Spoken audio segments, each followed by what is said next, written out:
the GOATs, right? How you gonna sit there and tell me Steph is not in that conversation? I said that before. You get what I'm saying? You can't sit there and tell me. I said that and people clown me. In Steph's eyes, right? Think about what Steph said. Probably, I don't know. It probably sits from. It's Mike, it's Cole, and then it's me. That's interesting. That's very interesting. Curry looking for that opening. Steps back. Crossover. Fires away. Wow! Another three! James trying to harass Curry. Curry off the dribble. Layup off the glass. Shot clock winding down. Curry's going to have to put it up. Launches it up. Shot clock. Oh! He knocks it down! He's not going to put Bron over himself. See? But he has every legitimate argument. Steph Curry recently made a statement that bothered a lot of people, and when asked where he ranks himself among the greatest players ever, he put it simply as Mike first, Kobe second, and himself at number 3. Most fans laughed at that take and dismissed it as pure delusion, but what if Steph actually has a case that nobody wants to hear? When you break down what this man accomplished and the way he accomplished it, his legacy might be more bulletproof than anyone in basketball history, and by the time this video ends, your entire perspective on him could shift. 7 to shoot. Curry, deep one, bullseye! Almost lost it out of bounds. Curry cutting.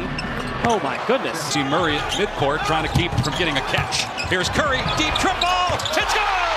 We're tied again! You know, in the shot he made it tie towards the end, it's a shot that, you know, only he can make. Golden State before Steph Curry arrived was a complete disaster, and calling them bad would be generous. Between 1995 and 2009, their win percentage sat at 37.6%, which ranked as the 3rd worst in the entire NBA during that stretch. Only the LA Clippers, who seemed cursed by basketball gods, and the Vancouver Grizzlies finished below them, and the Grizzlies' situation got so bad the franchise had to relocate to Memphis just to survive. 5 playoff wins in 14 years tells you everything about how hopeless this franchise was, and that number ranked 2nd lowest in the league during that era. The Grizzlies had 0, which made Golden State look almost respectable by comparison. Walking up to anyone in 2009 and telling them the Warriors would dominate the next decade would have gotten you laughed out of the room, and what happened next changed basketball history in ways nobody predicted. Steph's path to greatness looks completely different from almost every other superstar because he never joined a dynasty or teamed up with other stars chasing easy rings. The worst franchise in professional basketball became the most dominant team of an entire generation because of what he built from scratch, and that distinction separates his legacy from everyone else in his. Curry handling, crossing over, driving in, swinging on his hip. Circles to the corner. Space.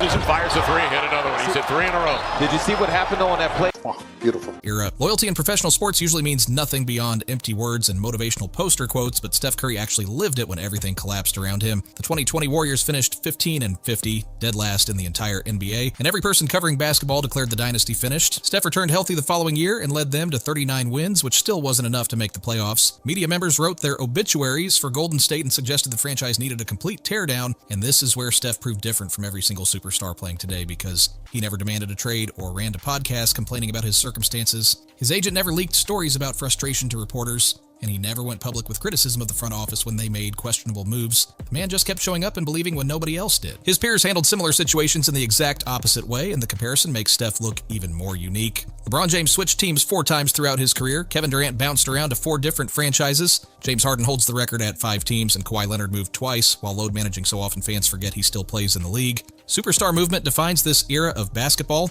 and players jump ship the moment difficulty arrives because chasing championships with other stars gets praised as smart. Steph looked at that entire culture and chose loyalty instead, and what happened in 2022 shocked everyone who wrote him off.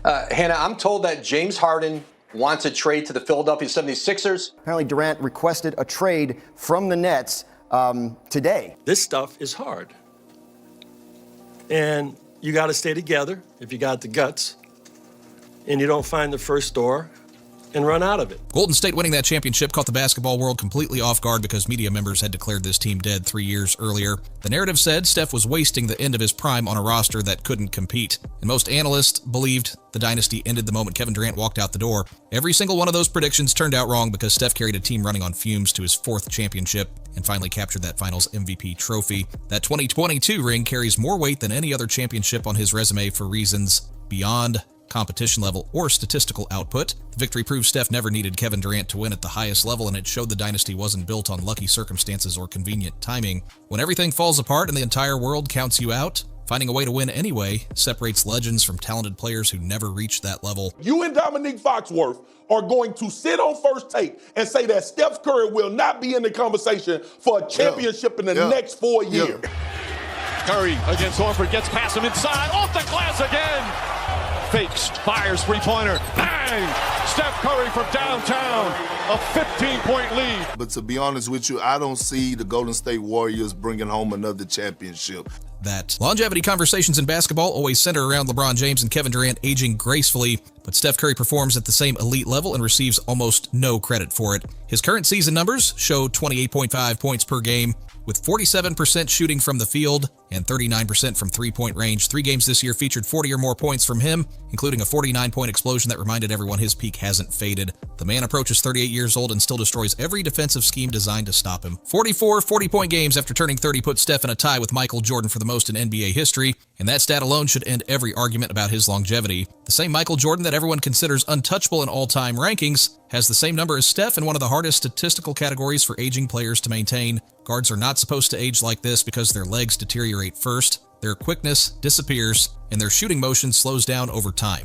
Steph defies everything basketball analysts understand about point guard decline. LeBron receives constant praise for playing at a high level in his late 30s, and analysts dedicate entire segments to discussing his conditioning and longevity. Steph matches that production from a position with a shorter shelf life and barely gets mentioned in those conversations. People decided where Steph ranks years ago and refused to update their opinions when new evidence arrives. The numbers tell a clear story that most fans choose to ignore. Professional conduct separates Steph from nearly every other star in today's player empowerment era, and his approach looks almost old-fashioned compared to his peers. Players run to podcasts weekly to air out dirty laundry about their franchises, and Instagram posts announcing trade demands have become standard practice. Stars constantly push media narratives to make themselves look better at the expense of teammates or coaches. Steph does absolutely none of that and handles his business like someone from a different generation. Right? Think about what Steph said. Probably, I don't know, but probably sit from.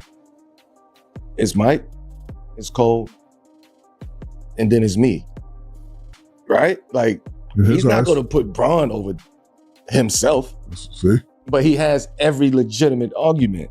And I asked a to question. Sit there. Clock in, perform at an elite level, clock out, repeat. The Warriors struggled badly during certain stretches, and Steph never threw teammates under the bus in interviews or press conferences. Front office decisions frustrated him at times, but those frustrations stayed private instead of becoming public drama. Media members tried creating controversy around him constantly, and he refused to take the bait every single time. Franchise players who conduct themselves this way have become rare, and that leadership quality matters more than casual fans realize. Comparing Steph across eras to legends like Kobe, Magic, and Duncan provides one way to evaluate his career, but the more interesting analysis examines him against his own generation. That comparison makes him stand completely alone because his peers all followed the same playbook of chasing championships through super teams and leaving their original franchises when obstacles appeared. Prioritizing rings over loyalty became standard practice, and nobody criticizes players for making those choices, but that approach changes how accomplishments should be viewed compared to someone who took the harder path. Carmelo Anthony attempted to build something meaningful in New York and watched those plans crumble around him while the Knicks remained dysfunctional throughout his tenure. Shaq reached the finals as a young star in Orlando,